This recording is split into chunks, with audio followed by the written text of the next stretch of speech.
more than to thank our brother for his enlightening lecture. I'd like to say some words, few words. I'm not going to apologize for Egypt. But today I felt the weight of Egypt in the whole Muslim world. And what Muslims in the whole world are expecting Egypt to do. And it is our privilege. I can assure you, all of you, that all of you know Sheikh Sha'rawi. He has a program to comment and do tafsir of the Holy Quran. So many times when I was in Egypt, I heard him talking about the verses concerning Jesus and the Trinity and so on so. And the man is very, very effective and well versed. And he says that in the television, it is recorded and it is distributed everywhere. But it doesn't mean that I'm saying that Egypt does all what people expect us to do. We are still beginners in that field.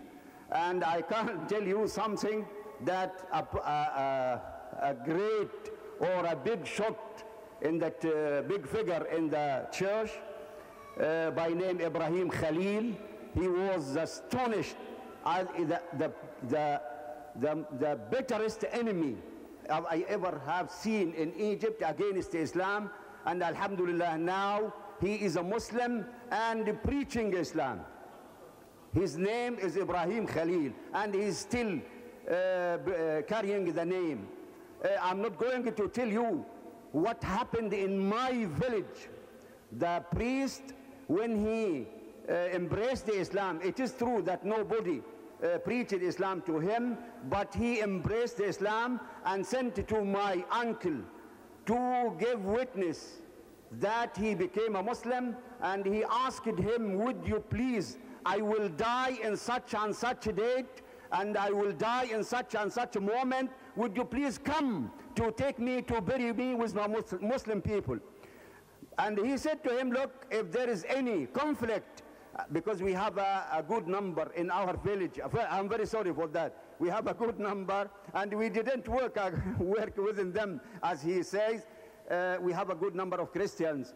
And he said to him, if you find that the Muslims and the Christians will have the conflict and they will start fighting, leave me for Allah subhanahu wa ta'ala, and he will relieve me from any problem and leave me to Allah.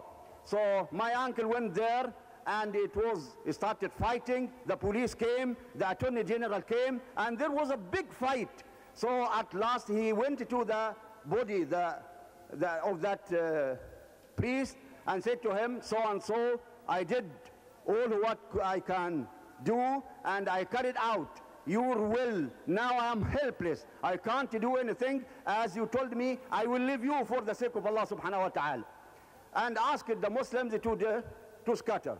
What happened? They buried him as a Christian, and after 3 days they said the Muslims stole in his bier, his body, because it was not there, and they said the Muslims stole it.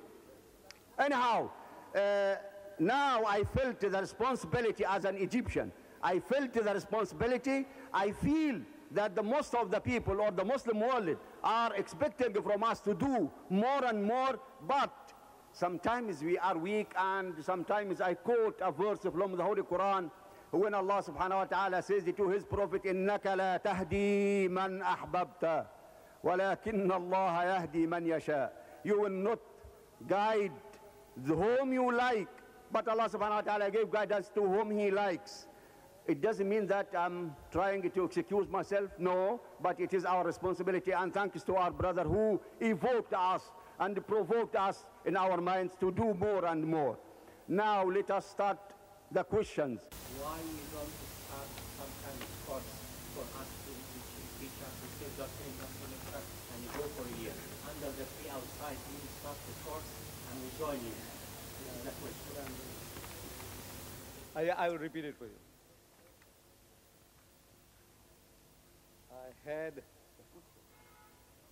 We have started a course in the international, a course for Muslims from all over the world.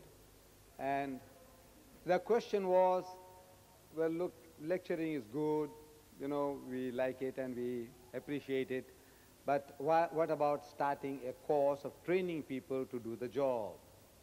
That is, I think, more or less the question is. So I'm replying to that now that we had already started with such an idea. We knew that this must be done, and we had a course starting from the 1st of March to the 30th of April. We had students from about 18 different Muslim countries, not Muslim, 18 different countries, and we put them through those paces that they can go back and do a job. There's another course starting from the 1st of September in South Africa, for 2 months, 1st of September to the 30th of October.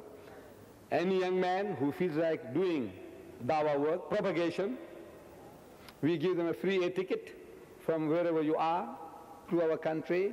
Visa is no problem. You see, we have the government, we know how to manipulate them. As bad as they are, we can get around them.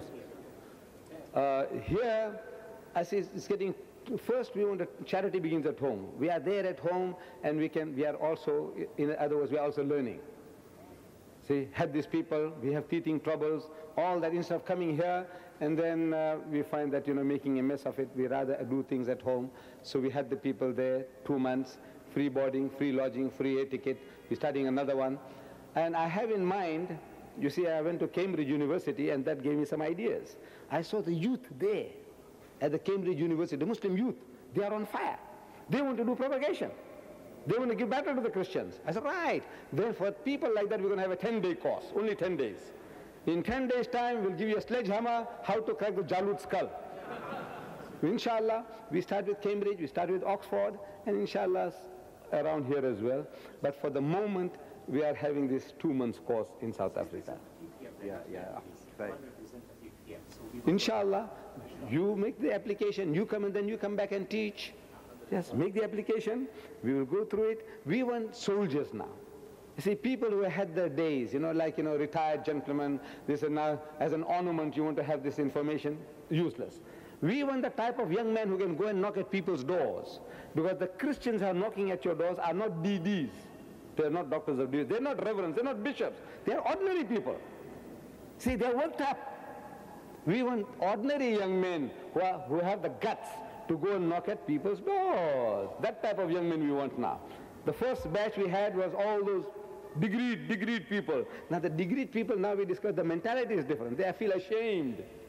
They feel ashamed to go along and knock at people's doors. So now we are going for the younger generation, who we can set them on fire. Go, we give you a sledgehammer, go and crack the Jalud skull, you know.